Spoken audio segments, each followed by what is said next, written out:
À la une de ce 20h week-end, le ministre de la Communication, de l'économie numérique et de la modernisation de l'administration en visite de terrain à Kidal, Alhamdou Ag Ilien, s'est notamment rendu dans les services relevant de son département. Le but, s'enquérir des conditions de travail et du fonctionnement des différentes structures.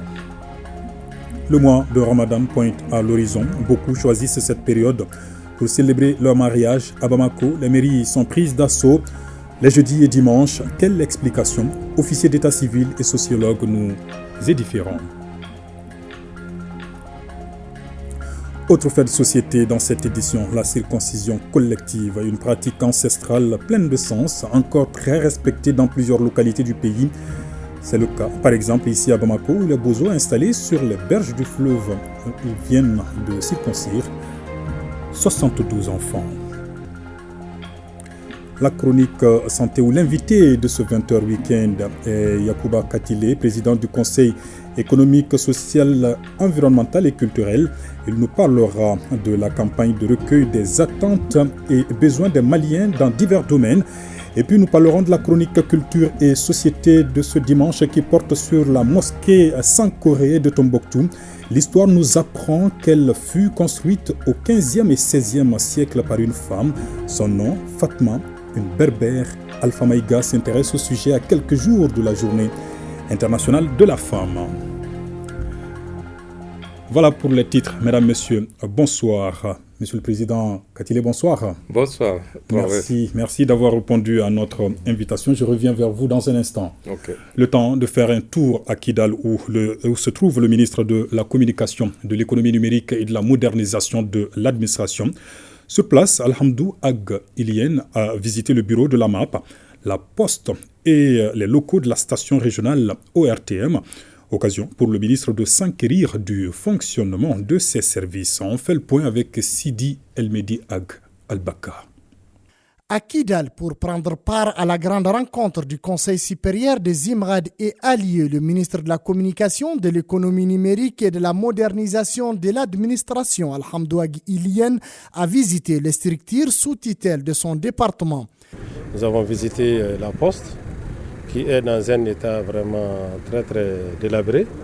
Et nous avons trouvé vraiment que c'est dans une situation d'abandonnement total. Et nous avons trouvé aussi que le terrain a été illégalement occupé. Il y a 2 bâtiments construits sur les bâtiments par des individus que nous allons identifier. Et je pense que le gouverneur prendra les responsabilités avec ses services techniques pour leur demander de libérer les endroits. Et le directeur de la Poste aussi sera informé par mes soins. Parce que je sais déjà qu'il est déjà en voie de relancer la Poste à Kidal, partout au Mali et particulièrement à Kidal. Quant à l'assoitellement, nous avons vu aussi que les bâtiments sont là.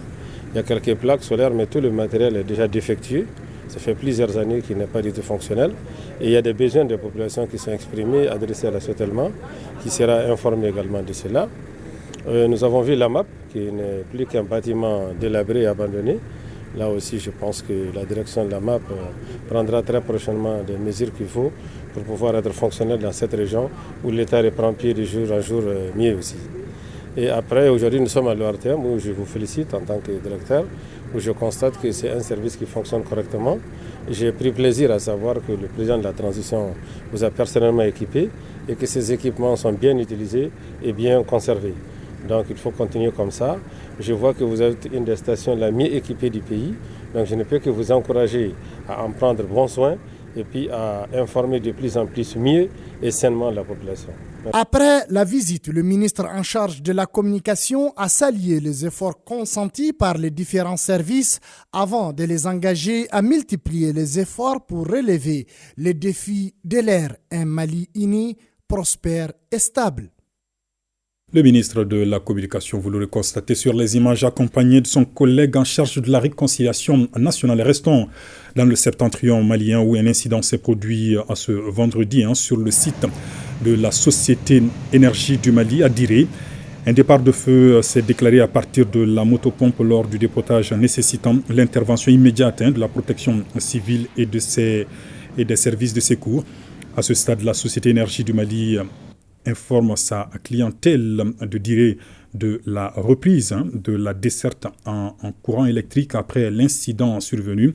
EDM s'excuse pour tout désagrément causé et apprécie la patience et la compréhension des braves populations pendant cette période. EDM tient à remercier ses équipes, celles de la protection civile ainsi que les autorités locales qui ont travaillé sans relâche pour permettre le rétablissement du service le plus rapidement possible.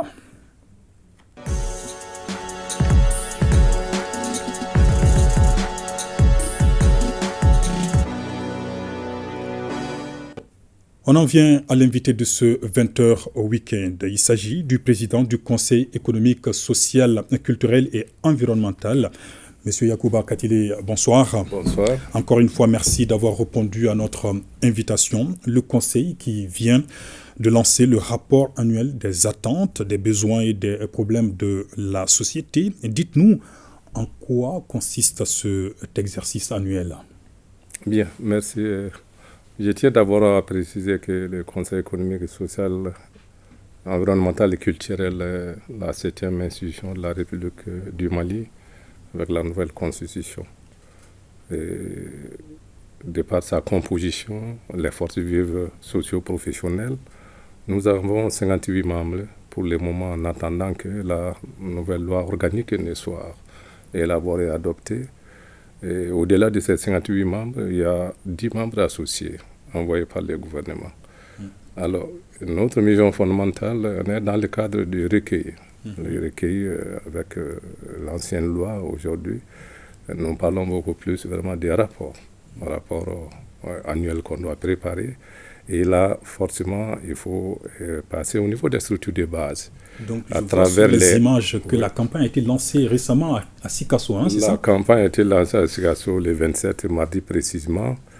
Et tout simplement dans le but de rapprocher l'institution vraiment des populations. C'est vraiment important parce qu'on avait fait un constat et il y avait une légère baisse par rapport à la participation de la population lors des rencontres au niveau des différentes structures de base. Alors, au moment où nous avons fait le lancement à Sikasso, au même moment, l'ensemble des réunions, l'ensemble des régions déjà recevaient les différentes missions. Et pratiquement, à la date d'aujourd'hui, nous pensons que pratiquement, il ne reste pas grand-chose, peut-être 2 ou 3 jours pour pouvoir conclure l'ensemble, parce qu'au-delà des régions, il y a des cercles qu'il fallait vraiment visiter. Comme vous avez fait les constats depuis le changement au niveau de la carte administrative, la mission s'est un peu amplifiée. De 8 régions, finalement, on se retrouve à 19 régions. Donc la tâche n'était pas aussi facile. Mais à la date d'aujourd'hui, toutes les informations qui nous sont parvenues, dans l'ensemble, vraiment les rencontres se sont bien déroulées sans difficulté et avec beaucoup d'engouement également. Surtout que le lancement qui a eu lieu au niveau du Sikasso, dans le cadre des rapprochements, comme j'ai dit, l'institution de la population. Très bien. Après les étapes des régions, vous allez aussi recueillir les attentes des Maliens établis à l'extérieur, des réfugiés ou autres déplacés, c'est ça? Oui, évidemment, le principe est que nous sommes en 2 ou 3 étapes. D'abord, à l'intérieur du Mali, d'abord ici, à travers les régions. Après, le tour des régions, c'est les communes du district de Bamako. Et à la fin, il y a une synthèse du district qui s'est faite. Mais au-delà de ça, il y a l'extérieur, notamment l'Afrique, et également l'Europe, l'ensemble, l'Occident, un peu partout, parce que nous choisissons des zones en fonction de la forte concentration de nos compatriotes, où se trouvent en tout cas nos compatriotes. Et à la date d'aujourd'hui, je ne crois pas, si ce n'est pas peut-être le continent, l'Australie, l'ensemble des continents ont reçu au moins une fois les missions du Conseil. Et c'est tellement important que sur place là-bas, ça nous permet vraiment de comprendre beaucoup de choses. Vous savez, le Mali regorge beaucoup de compétences. Tout le monde n'est pas à l'intérieur ici. Beaucoup sont à l'extérieur, mais qui aujourd'hui sont vraiment engagés à donner le meilleur d'eux-mêmes pour la patrie. Il faut mettre peut-être à leur disposition, en tout cas les comprendre, pour qu'ils puissent passer vraiment à cette action-là. À l'intérieur, tout comme à l'extérieur, Monsieur le Président, je sais que vous avez déjà une idée des préoccupations de vos compatriotes. En gros, est-ce qu'on peut avoir une idée des préoccupations des Maliens, que ce soit à l'intérieur ou à l'extérieur du pays? Bon, ce qu'il faut relever, c'est qu'il y a d'abord des questions économiques, des questions environnementales, et à un moment donné même, je vais dire, des questions politiques. Parce que les Maliens qui sont à l'extérieur, ils sont vraiment inquiets, ils observent les pays, et ils sont là-bas, ils veulent que vraiment les choses se passent dans tel ou tel sens. Parce qu'ils sont dans d'autres pays, ils prennent des exemples à ce niveau, et ils ont des expériences, ils pensent qu'en mettant peut-être à la disposition du Mali, ces expériences-là, ça peut faire bouger les choses. Donc, dans tous les domaines pratiquement, en tout cas le développement économique et socio-culturel. Ce qui fait que l'ensemble des rencontres, nous sommes obligés de faire état de tout cela. Il se peut que peut-être certaines questions soient un peu, sinon certaines attentes soient un peu plus développées que d'autres, selon qu'on se trouve dans tel ou tel vraiment aspect. Sinon, réellement, l'ensemble des préoccupations dans le cadre économique, social, culturel et environnemental sont vraiment touchées lors de ces différentes rencontres, qu'on soit à l'intérieur du pays et qu'on soit à l'extérieur du pays. Et quel mécanisme de suivi avez-vous pour avoir un œil sur les recommandations de ces Maliens, que ce soit au Mali ou à l'extérieur? Bon, la grande difficulté qu'on avait, il faut reconnaître, avec l'ancienne constitution, c'était évidemment cet aspect de suivi. Et nous avons été interpellés à plusieurs reprises, à différents niveaux. Et voilà, quelle évaluation vous avez à faire pour nous dire aujourd'hui, après les dernières missions, ce qui s'est passé. Et heureusement qu'avec la nouvelle constitution, la possibilité nous a donné vraiment de rencontrer désormais les gouvernements, ne reste qu'une fois par an, pour faire une évaluation globale des rapports de l'année précédente. Et à travers ces évaluations, ça nous permettra vraiment, une fois de retour au niveau encore des structures de base, qu'on soit à l'intérieur ou à l'extérieur, de pouvoir dire aux populations, voilà ce qui a été fait, voilà ce qui n'a pas été fait. Et ce qui n'a pas été fait, pour quelles raisons? Parce que ce qu'il faut retenir, il n'est pas dit forcément que ces attentes, ces besoins, tout est à réaliser au niveau national. Il y a au niveau des régions, avec la décentralisation, les communes qui sont là, les conseils régionaux et autres. Et chacun à son niveau a quelque chose à faire dans le cadre du développement économique, social et culturel du pays. Et au regard vraiment des missions assignées aux uns aux autres, qu'est-ce qui a été fait? Ensemble, nous parlerons de tout cela. Donc là où, au niveau local, on doit pouvoir agir, l'évaluation se fera sur la base de ça. Et lorsqu'on va retourner à ce niveau, entre les autorités administratives et communales, qu'est-ce qui a été fait, qu'est-ce qui n'a pas été fait. Et ce qui n'a pas été fait, pour quelles raisons. Et si ça a été fait déjà, dans l'évaluation, on se dit que ça c'est déjà exécuté, peut-être c'est de nouveaux problèmes, sinon de nouvelles attentes ou de nouvelles préoccupations qui seront posées, qu'encore on va insérer dans nos rapports pour pouvoir vraiment adresser à qui des droits. Et qui des droits, il s'agit du président de la République, et il s'agit du Premier ministre, et des gouvernements, il s'agit également des présidents des chambres au niveau du Parlement. Très bien, vous avez évoqué la nouvelle constitution. Tout à l'heure, il y a deux modifications importantes que l'on a notées. Votre institution prend en compte désormais le volet environnement et le recueil aussi est appelé désormais rapport annuel. Évidemment. Tout cela change quoi fondamentalement? Bon, ce que ça change fondamentalement, c'est que dans un premier temps, comme j'ai dit là, que les faire de nous permettre vraiment d'aller à une évaluation, ça c'est un élément important.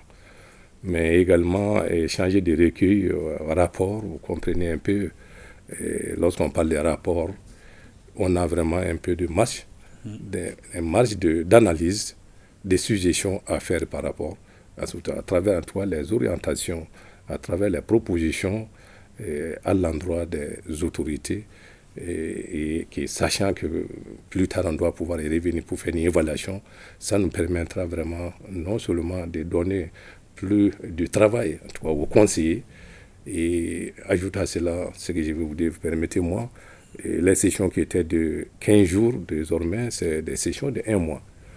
La session extraordinaire qui était prévue pour 5 jours, désormais ça c'est une dizaine de jours.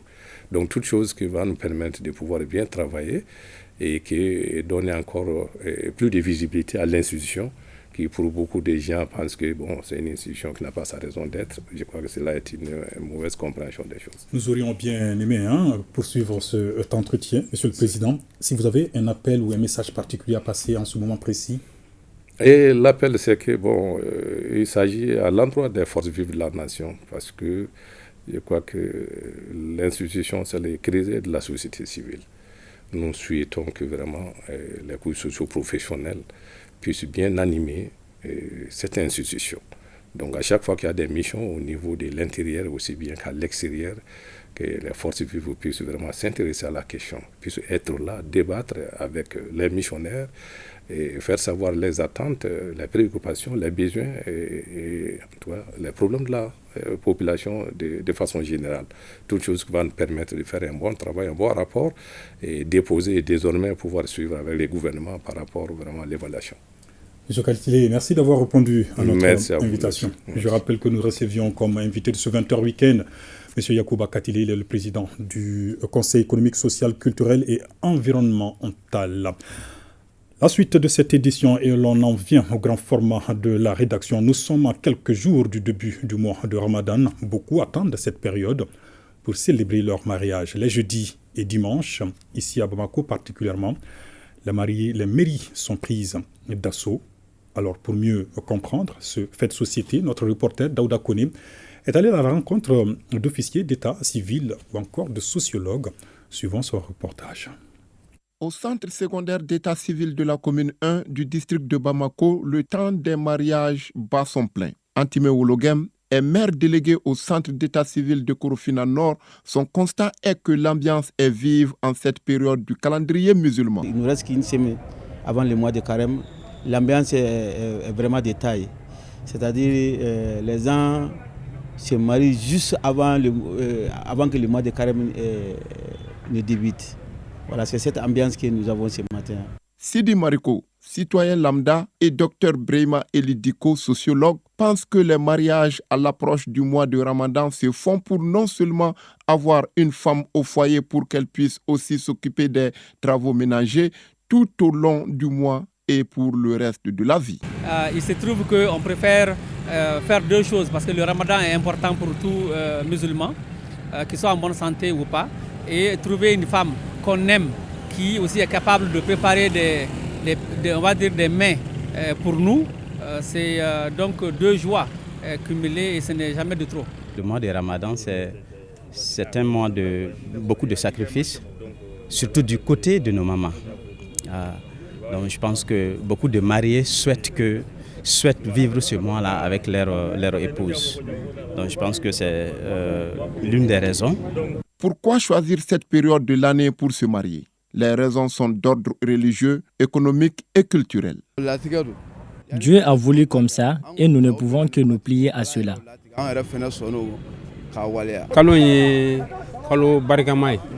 C'est un moment béni. Tout ce qui s'est fait pendant cette période est béni aussi. C'est pourquoi nous avons choisi ce moment. Faut-il se marier pour le plaisir de le faire? Non. Il ressort que les mariages célébrés en cette période sont éphémères pour la plupart. Cela s'explique par le fait que les mariés ne sont pas préparés à faire face aux obligations du foyer. La plupart ne savent pas préparer la bouillie comme le disent certains. Cette dame pense le contraire. Je peux préparer la bouillie au goût de mon mari.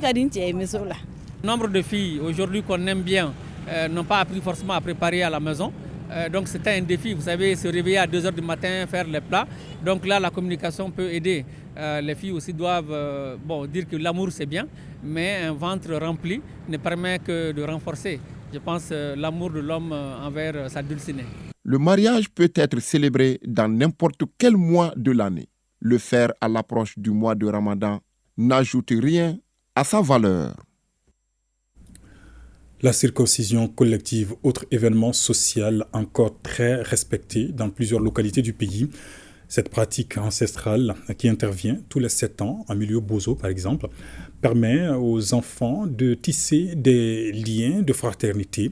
Elle constitue aussi un cadre privilégié d'inculquer une éducation de qualité aux enfants. Je le disais, c'est le cas par exemple ici à Bamako où les bozos installés sur les berges du fleuve ont circoncis récemment 72 enfants. On en sait davantage avec Tiemoko Konaté.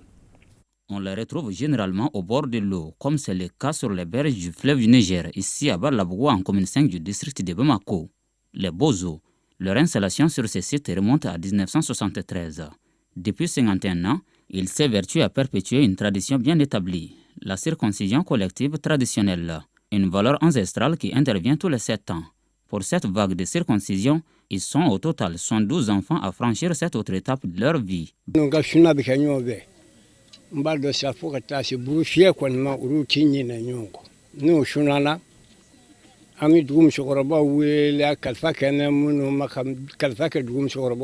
Alabna ke na don suna aka fo demba wiye ku ni bora dengora ku dengo dira an bu di kalfa bo ma rubu kolos ma shikana droma kelenda dema ni mi joro langa barake baranyani na ufe o debi kafo ubina ukadumini bibura dumini bibo duko no kana ubi dumini kora ngami ma soro bebi tobi da kelela ka tlatla ubeni yonje yeba anamadiana ni bagina ni korera ni maludo waro ba ko ma hagle mam yi baraji rutike kam no yoro mo ba anyi majme ma nyi ma mi sega de baraji rutike do ka ko bi ko sababulu yi bang yoro ani to ko da yoro ani bulu ko yoro ani ika ko nyodu to sadi na ani to ko dalike bulu ko lila ani ni la de zoro ngam wofe kam na ngadukura. Après la circoncision, les enfants sont regroupés et confiés à des superviseurs qui s'occupent conformément aux préceptes établis de leur suivi. Pour ce cas précis, 6 superviseurs sont commis à la tâche. L'objectif premier est d'offrir aux enfants une éducation de qualité.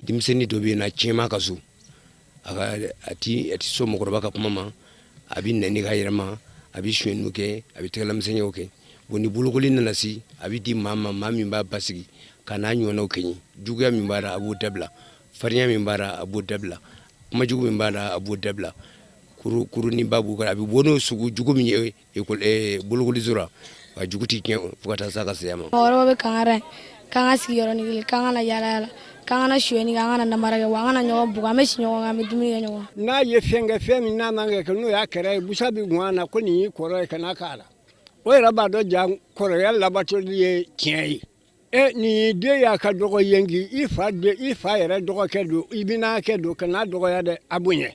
Autre objectif, et non des moindres, le renforcement des liens sociaux. Le patriarche va plus loin, évoquant la vaccination de ses enfants contre la faiblesse sexuelle. Chakoroba ko nuno muni sigira shuna yara nyove kuru sigi shuna yara nyove kibu ye foka tu kore ita me ko karsa mso tigerara ni akera aw yaru to abu tai aw ba pigi de kaka gazi fa ka boara folo ka soro ka buluku o ni mi tigani nega finde ni mi akacha ala fe de mi sano finde ni ya mi so ti tigara fiu atika shonyi ndabe yoro bera anibi bora mina fe ndi ka temo ka anibi bora la dabu le bo beka buluku les okono. S'agissant de leur quotidien, il est souvent marqué par des moments récréatifs. Si les chansons traditionnelles étaient jadis à l'honneur, elles ont graduellement cédé la place aux zikrs, chantés au rythme du wasakumba comme pour intégrer la dimension religieuse.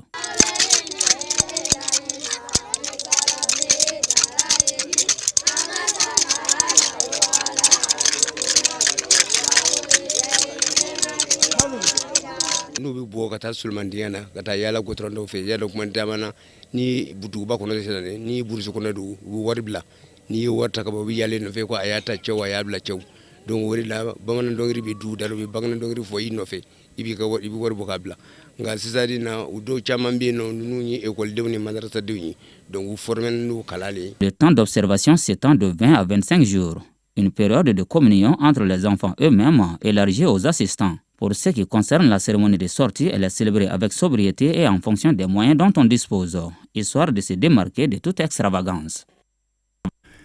Et partons à présent à San où la mare sacrée contient de moins en moins de poissons. Pourtant, la ville accueille chaque année des milliers de personnes pour la pêche collective, appelée Sankemo. Face à la situation de bonne volonté, décide d'empoissonner la mare en alevin. Les précisions avec Drissa Koné. Il a été remarqué depuis quelques années que la pêche collective Sankemo enregistre peu de moissons. le poisson se faisant de plus en plus rare, tandis que la participation des populations s'accroît d'année en année. Pour pallier ces déficits, des actions sont initiées depuis quelques années pour enrichir la mare et rendre la fête agréable. Cette année, ce sont 3000 alevins qui ont été déversés dans la mare. D'ailleurs, c'est sur notre demande, parce que lors du passage du ministre de la Pêche et de l'élevage, on a sollicité l'empoisonnement de la mare. Donc il nous a promis. Moi je pensais d'ailleurs que c'était cette équipe qui était là. L'ONG Jeunesse sans frontières qui avait pris l'initiative avait commencé l'empoisonnement de la mare depuis 2019. Donc nous avons fait 3 ans, nous empoisonnons la mare Sanké. Et les 3 années passées, nous avons sollicité M. Ousmane Dramé à Bamako. Nous lui avons expliqué que la mare a besoin vraiment d'un accompagnement par rapport à l'empoisonnement annuel. Autre problème non moins important, le tarissement rapide de la mare qui interpelle. Les effets climatiques aidant, si rien n'est fait, l'espace de Sanké se rétrécit d'année en année. Pour cela, un surcreusement s'impose. Il y a peu de poissons parce qu'il y a peu d'eau aussi. C'est pour cela que nous demandons à l'autorité, à l'opinion internationale qui peuvent nous aider pour curer la mare de sang et trouver des voies et moyens pour la sécuriser. Il faut rappeler que la pêche collective Sankémo est inscrite au patrimoine mondial de l'UNESCO, ce qui veut dire que la mare mérite une plus grande attention des plus hautes autorités du pays. Le Centre international pour le développement des engrais a 50 ans. Il vient d'ouvrir ses portes au grand public pour présenter les résultats engrangés durant les 50 ans d'exercice. Une journée à porte ouverte suivie par Bokari Koulibaly. 50 ans au service de la promotion du secteur agricole, du développement durable et de la lutte contre la faim, le Centre international de développement des engrais IFDC célèbre son anniversaire, un cinquantenaire magnifié à travers une journée porte ouverte à la direction du centre. La stratégie de l'IFDC vise à apporter une contribution aux efforts des gouvernements des pays afin de relever les défis alimentaires et tout en comblant les fossés traditionnels entre la recherche, la vulgarisation des technologies et les systèmes de marché. Le département de l'agriculture loue les avancées enregistrées par l'IFDC dans le développement du monde rural, un centre engagé aux côtés du Mali depuis 20 ans. l'IFDC fournit des technologies, des pratiques et un renforcement des capacités pour accroître et maintenir la sécurité alimentaire et la productivité agricole, visant à stimuler de manière significative la production agricole de meilleure qualité par l'adoption des technologies agricoles efficaces basées sur une utilisation rationnelle et optimale des ressources en eau, des terres, des semences et des engrais dans le plus grand respect de l'environnement. La coupure du gâteau, suivie de visites des stands ainsi que la remise des kits composés d'ordinateurs et de tricycles aux acteurs agricoles pour le renforcement de leur capacité de production, ont été les temps forts de cette journée porte ouverte. 5e session ordinaire du conseil d'administration de l'Observatoire national du dividende démographique. Les administrateurs évaluent notamment le rapport d'activité et adoptent le budget 2024. Maïmouna Doumbia.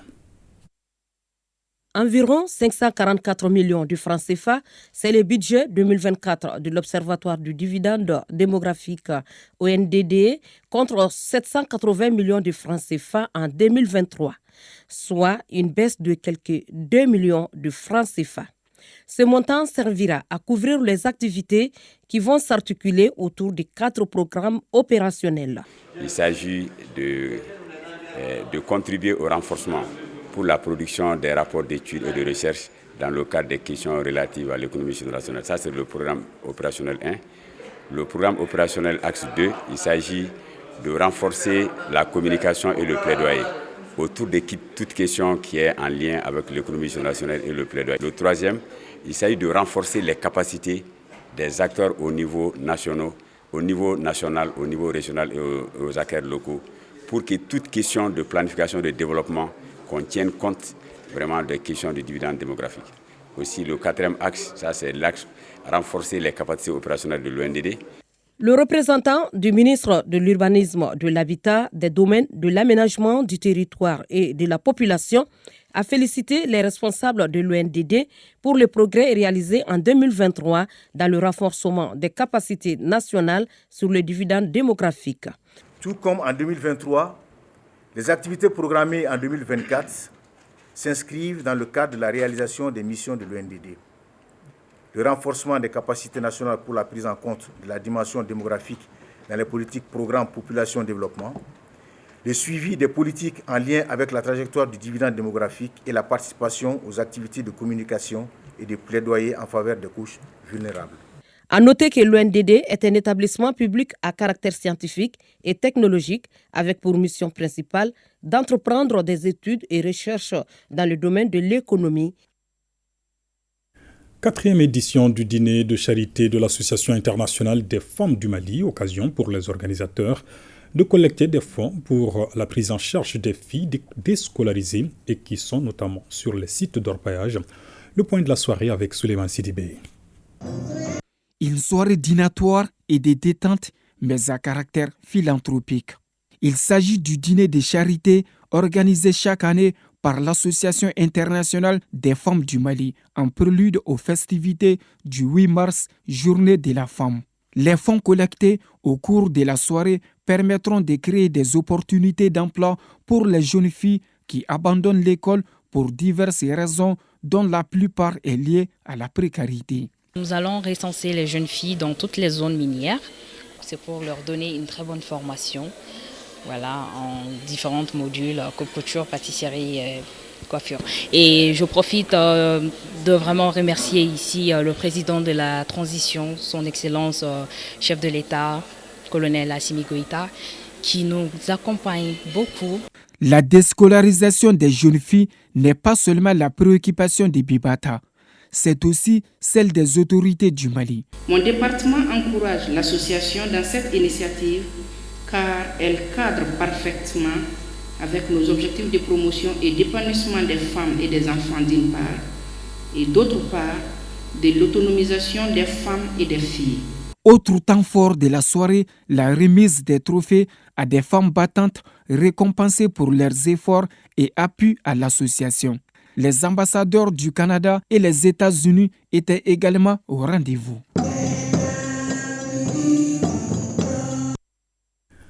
Un mot de politique avec le comité stratégique du M5 RFP face à la presse hier samedi. Il dénonce la mise à l'écart de certains membres fondateurs du mouvement. Le comité stratégique réaffirme également son soutien aux autorités de la transition. Pour plus de précisions, écoutons Oumarou Diarra, premier vice-président par intérim du M5 RFP. Il est au micro de Mamadou Fane.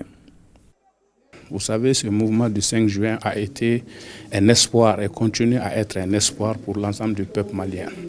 Ces derniers temps, nous avons connu des petits soucis de fonctionnement au niveau du comité stratégique, dont 7 entités sur 11 ont décidé de changer un peu la vice-présidence en attendant que le président réunisse l'ensemble des militants afin d'aller sur de très bonnes bases. Mais force est de constater aujourd'hui que ces efforts n'ont pas été quelque part reçus par des oreilles attentives. Donc aujourd'hui, nous restons convaincus que le M5 doit continuer à jouer son rôle de rassembleur de l'ensemble des Maliens autour de la transition. Aujourd'hui, le pays est attaqué de l'extérieur comme à l'intérieur par les esprits obscurantistes et ceux qui veulent soumettre le Mali à des dictats du néocolonialisme. Donc nous avons besoin aujourd'hui de rassembler. Donc raison pour laquelle nous avons voulu édifier les Maliens de l'intérieur comme de l'extérieur, que notre objectif restera de soutenir l'ensemble des actions posées par le président de la transition, son Excellence le colonel Assimi Goïta, pour que le Mali puisse retrouver ses valeurs d'antan, sa grandeur et retrouver sa place dans le concert des nations. Signature d'accord à Caille entre le projet pluriel et 3 mutuelles de santé de la région. Le projet pluriel qui est présent au Bénin, au Burkina Faso et au Mali vise à renforcer la santé et les droits sexuels et reproductifs dans ces pays. Balkissa Sadibou Chérifa Aïdara nous en dit plus. Par cette signature, le projet pluriel, l'AMICA, l'AMIPROKI et l'UTM CAI officialisent leur engagement à travailler ensemble pour offrir des services de santé à un moindre coût aux populations. L'accord couvrira une période de 10 mois. Je sollicite chaque acteur ici présent de s'impliquer auprès des mutuelles et le projet pluriel afin que cet accord de coopération soit un accord permettant l'accès aux soins, l'amélioration de la qualité des prestations et la bonne gouvernance au sein des mutuelles. Pour les représentants régionaux de l'État, cette signature constitue un pas de plus vers l'atteinte des objectifs visés par le régime d'assurance médicale RAMU. Le projet est en train d'appuyer l'État dans l'atteinte d'un objectif, pour ne pas dire d'un idéal. Et vous savez, l'État a l'obligation d'accorder la santé à tous ses citoyens. Et pour accorder donc cette santé à tous ses citoyens, il faut un certain nombre donc, de prérogatives. Nous venons de voir à travers la présentation des plans d'accompagnement du projet pluriel en faveur des organisations mutualistes que les interventions vont contribuer à améliorer la situation actuelle de nos mutuelles. Nous remercions nos partenaires canadiens pour leur accompagnement depuis des décennies. Le gouvernement de la région de CAI s'engage à vous accompagner durant toute votre intervention. Le projet pluriel est réalisé dans 3 pays, à savoir le Bénin, le Burkina Faso et le Mali, précisément dans la région de CAI. D'une durée de 7 ans, il intervient dans 20 centres des districts sanitaires de CAI et de Kita. Traditionnelle grande journée de lecture du Coran de l'association des ressortissants de la commune rurale de Dia à Bamako. Occasion de prier et de faire des bénédictions pour le Mali et les Maliens. Les détails avec Dossé Baba Diarra. Lecture du Coran, prière et bénédiction pour le Mali sont les activités au menu de cette rencontre. Elle est initiée chaque année à la veille du mois de Ramadan par l'association des ressortissants de la commune rurale de Dia à Bamako. Nous sommes dans une situation de crise. Dans cette situation de crise, chacun doit jouer un rôle très important. Sauver notre pays, protéger notre pays, défendre notre pays. Dia est une ville ancienne du Mali, reconnue après les fouilles réalisées en 2004 par l'Institut des sciences humaines et le Musée national. Depuis plus de 3000 ans, la ville est connue pour sa vulgarisation de la religion musulmane. Tous les ressortissants de Dia, ils sont là. Donc on va lire le Coran, ça fait 6e fois maintenant.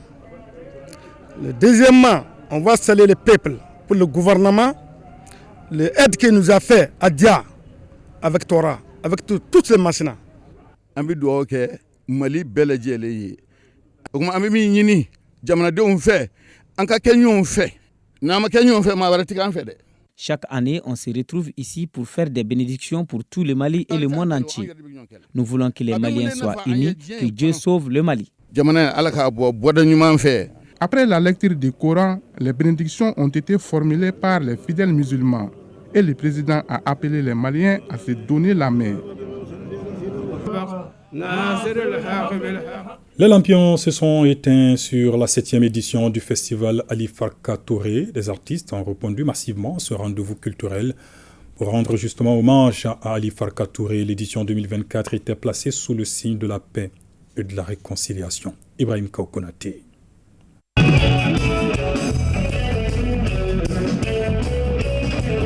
Ce concert géant marque la fin de la 7e édition de ce rendez-vous culturel annuel dédié à Ali Farka Touré.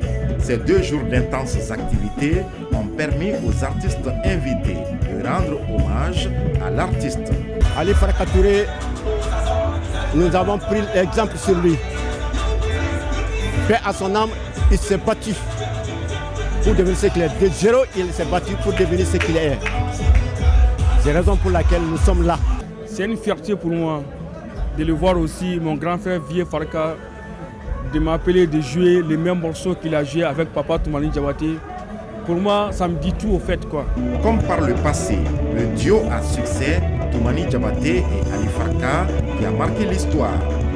Mala Diabaté et Vieux Farka Touré, dans une ambiance électrique, ont tenu en haleine des milliers de festivaliers. Je remercie ce soir la famille Ali Farka, paix à son âme, Vieux et ses frères, et la fondation Ali Farka pour la qualité de l'organisation de ce festival. j'ai été beaucoup impressionné parce que d'année en année, ça s'améliore et on ne voit que du bon. Et je pense que nous sommes dans un pays d'entente, de cohésion sociale, d'ambiance et de paix. J'espère juste que ce festival va apporter la paix, c'est-à-dire intérieure même aux gens, garder la mémoire de Feu Ali Farka, ses œuvres. Je suis vraiment satisfait, vraiment même, vraiment, parce que je pense qu'on a atteint quand même, vous voyez le public, vous voyez les gens sont sortis, les gens sont venus, tu vois. Et je tiens quand même à remercier toute la population de Lafiabougou. Il y a des artistes qui sont venus ici, même d'ailleurs tous les artistes qui ont joué ici, je peux dire, qui sont venus jouer parce que on l'a dit, c'est Ali Farka. Vraiment. Donc vraiment, je leur dis merci à tous ceux qui sont venus ici. Merci beaucoup aux journalistes, à vous tous, aux caméramans.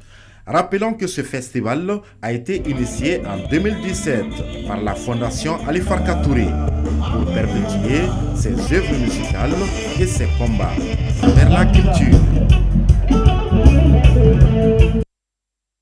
Vivement la 8e édition, on en vient à la chronique culture et société de ce dimanche qui porte sur la mosquée Sankoré de Tombouctou. L'histoire nous apprend qu'elle fut construite au 15e et 16e siècle par une femme berbère, son nom Fatma. Alpha Maïga s'intéresse au sujet à quelques jours de la journée internationale de la femme. Pour du Mali, la mosquée Sankoré est l'initiative d'une femme berbère. Elle voulait, dit-on, la faire à l'image de la Kaaba, c'est-à-dire la maison de Dieu à la Mecque. La mosquée qui est derrière nous est une mosquée construite par une femme.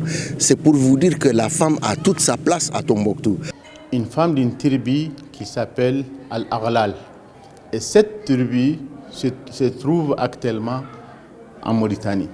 Donc cette femme généreuse a offert beaucoup de moyens pour construire cette grande mosquée. La mosquée prit le nom de Sankoré parce que la famille s'installa au bord de la ville et l'endroit prit le nom de Sankoré. San qui veut dire maître, Koraï blanc. Maître parce qu'ils étaient les maîtres de la connaissance, blanc parce qu'ils avaient la peau blanche. En 2006, il y avait la visite de Kadhafi à Tombouctou. Après la visite de Kadhafi, il y avait un président mauritanien qui est venu à Tombouctou. Il a visité la mosquée. Il dit que lui, il est descendant de cette tribu, l'Aghlal, de cette femme-là. C'est lui qui a dit à l'imam de Sankoré que cette femme, elle s'appelle Fatma. La mosquée de Sankoré est comme une merveille mondiale. L'islam a honoré et valorisé la femme et il lui a accordé une place de choix dans la société islamique. Il y avait Tombouctou et Oualata, actuellement en Mauritanie, et Tombouctou au Mali. Quand il y a un grand problème à Oualata, les gens de Oualata refugient à Tombouctou. Et quand il y a un grand problème à Tombouctou, les gens de Tombouctou refugient vers Oualata. Tellement que c'est le même pays, c'est la même chose à l'époque. Donc tout ça, ça nous donne encore des arguments que la femme, elle s'appelle Fatma. Chez nous, il n'y a pas de frontières dans les métiers pour les femmes et pour les hommes. Ça veut dire que la femme, elle est vraiment au cœur du développement à Tombouctou.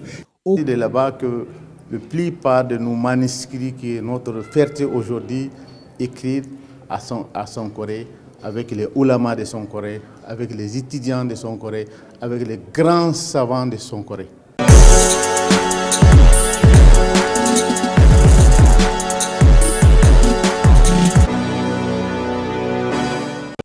Le journal des sports, c'est avec Abdul Karim Kaba en plateau. Avec moi, bonsoir Kaba. Bonsoir Ibrahima Traoré, bonsoir à tout le monde. D'abord du football avec la Coupe de la Confédération en 6e et dernière journée.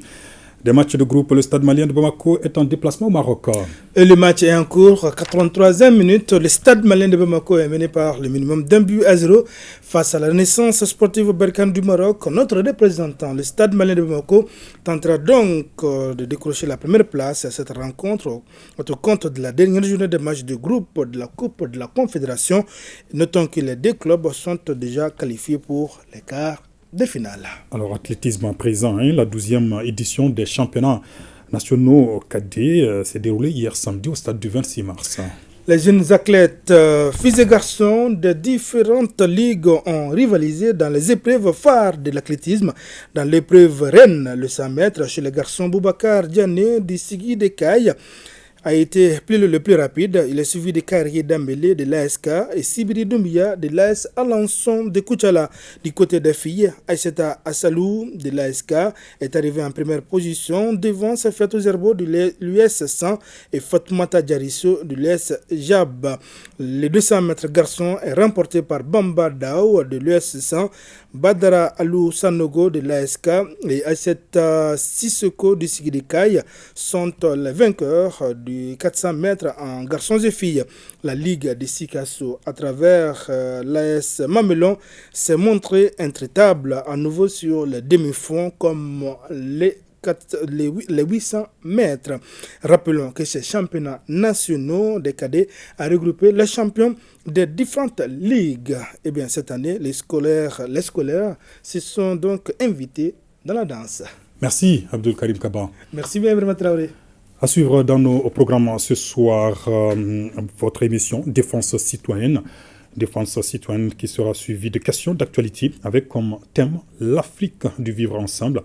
Sidiki Dambélé reçoit des écrivains venus d'Afrique et d'Europe dans le cadre de la rentrée littéraire à 2024. Grand merci à toute l'équipe éditoriale et de réalisation, vous l'aurez compris. Ainsi va l'actualité ce soir. Excellent moment de télévision en notre compagnie et très bon début de semaine à toutes et à tous. Bonsoir.